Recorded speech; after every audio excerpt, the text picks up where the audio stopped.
Hi friends, പുതിയൊരു വീഡിയോയിലേക്ക് സ്വാഗതം. ഇന്ന് 30-ാം തീയതിയാണ്. ഇന്നത്തെ മാർക്കറ്റ് എങ്ങനെ ക്ലോസ് ചെയ്തിരിക്കുന്നത് നോക്കാം. ഇന്നത്തെ നിഫ്റ്റിയിലേക്ക് നോക്കുമ്പോൾ നിഫ്റ്റി നെഗറ്റീവിലാണ്. 120 പോയിന്റോളം നെഗറ്റീവിലേക്ക് പോയിട്ടുണ്ട്. 31 സ്റ്റോക്കുകൾ നെഗറ്റീവിലും 19 സ്റ്റോക്കുകൾ പോസിറ്റീവിലുമാണ് ക്ലോസ് ചെയ്തിരിക്കുന്നത്. ബാങ്ക് നിഫ്റ്റി നോക്കുവാണെങ്കിൽ 131 പോയിന്റ് ഡൗണിലാണ്. IT നോക്കുമ്പോൾ പോസിറ്റീവിലാണ്. 127 പോയിന്റ് പോസിറ്റീവ് വന്നിട്ടുണ്ട്. മിഡ് ക്യാപ്പും സ്മോൾ ക്യാപ്പും പോസിറ്റീവിലാണ്. FMCG സെക്ടർ നെഗറ്റീവിനാണ് ക്ലോസ് ചെയ്തിരിക്കുന്നത്. നല്ല രീതിയിൽ ഡൗണിലേക്ക് വന്നിരിക്കുന്ന സ്റ്റോക്ക് സെക്ടർ നോക്കുവാണെങ്കിൽ മെറ്റൽ, അതുപോലെ ഓട്ടോ, റിയാലിറ്റി, FMCG ഈ സെക്ടറിലൊക്കെ നല്ല രീതിയിലുള്ള ഒരു സെല്ലിംഗ് പ്രഷർ നമുക്ക് കാണാൻ സാധിക്കുന്നുണ്ടായി. അതുപോലെ ഗെയിൻ ആയിട്ടുള്ള സ്റ്റോക്കുകൾ നോക്കുകയാണെങ്കിൽ BL എന്ന് പറയുന്ന stock, SBIN, IndusInd bank, Jio finance ഈ സ്റ്റോക്കുകളൊക്കെ നല്ല രീതിയിൽ ഗെയിനിലേക്ക് വന്നതാണ്.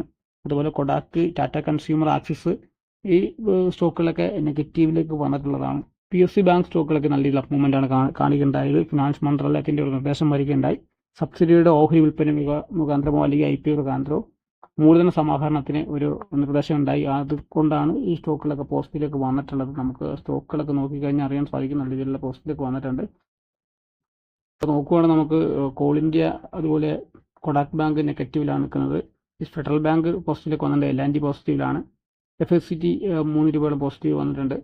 അതുപോലെ തന്നെ നമുക്ക് അദാനിയുമായി ബന്ധപ്പെട്ട സ്റ്റോക്കുകൾ നോക്കാം. അദാനി സ്റ്റോക്കുകളിലൊക്കെ മിക്ക സ്റ്റോക്കുകളും പോസിറ്റീവ് തന്നെയാണ്. അദാനി ടോട്ടൽ ഗ്യാസും അദാനി എൻ്റർപ്രൈസസും ഡൗണിലാണ്. അതുപോലെ തന്നെ നമുക്ക് റെയിൽവേയുമായി ബന്ധപ്പെട്ട സ്റ്റോക്കുകൾ നോക്കുകയാണെങ്കിൽ റെയിൽവേ സ്റ്റോക്കിൽ IRCTC നെഗറ്റീവിലാണ് നിൽക്കുന്നത്. അതുപോലെ സോളാർ സ്റ്റോക്കിലും നമുക്ക് നോക്കിക്കഴിഞ്ഞാൽ 2 സ്റ്റോക്ക് മാത്രമാണ് നെഗറ്റീവ് നിൽക്കുന്നത്. ബാക്കിയുള്ള കോൾ ഇന്ത്യ നെഗറ്റീവാണ്. ടാറ്റ സ്റ്റീൽ നെഗറ്റീവാണ്. അതുപോലെ കാനറ ബാങ്ക് പോസിറ്റീവാണ്. നമുക്ക് റിലയൻസുമായി ബന്ധപ്പെട്ട സ്റ്റോക്കുകൾ, റിലയൻസ് ഇന്ന് നെഗറ്റീവ് വന്നിട്ടുണ്ട്. പക്ഷേ റിലയൻസ് ജിയോ പോസിറ്റീവിലാണ് വന്നിരിക്കുന്നത്. റിലയൻസ് ജിയോ ഫിനാൻസ് ബ്രോക്കിംഗ് സ്ഥാപനവുമായി ബന്ധപ്പെട്ടുള്ള പ്രവർത്തനങ്ങൾ മുന്നോട്ട് പോകുന്നതുകൊണ്ടാണ് ഈ സ്റ്റോക്കിൽ പോസിറ്റിവിറ്റി ഉള്ളത്. വരുന്ന ദിവസങ്ങളിൽ ഇതിൻ്റെ പേപ്പർ ഭാഗങ്ങളൊക്കെ നീക്കിയിട്ടുണ്ട്.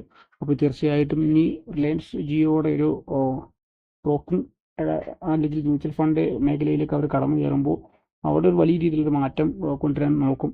ഈ നിഫ്റ്റിയുടെ ചാർട്ടിലൊരു ഗ്യാപ്പ് അപ്പാണ് നമുക്ക് കാണാൻ സാധിക്കുന്നത്. അതിന് ശേഷം ഡൗണിലേക്ക് വന്നിട്ടുണ്ടായി.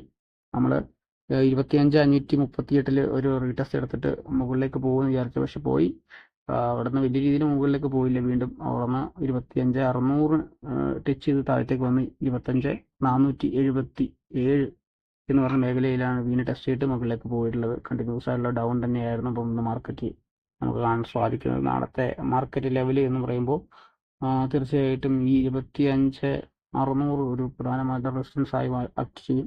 അതുപോലെ തന്നെ 25,477 സപ്പോർട്ടാണ്. ഈ ഒരു 2 ലെവലിലായിരിക്കും മാർക്കറ്റ് ട്രേഡ് ചെയ്യുക എന്ന് വിചാരിക്കുക. ഇതിന് മുകളിലേക്ക് പോവുകയാണെങ്കിൽ 25,800 എന്ന് പറയുന്ന ലെവലിലേക്ക് നമുക്ക് നോക്കാം. അല്ലെങ്കിൽ 25,300 എന്ന് പറയുന്ന ലെവലിൽ ഒരു സപ്പോർട്ട് അറ്റാക്ക് ചെയ്യാൻ സാധ്യതയുണ്ട്. അപ്പോൾ ഈ ലെവലിലൊക്കെ ടെസ്റ്റ് നമുക്ക് നാളെ നോക്കാം.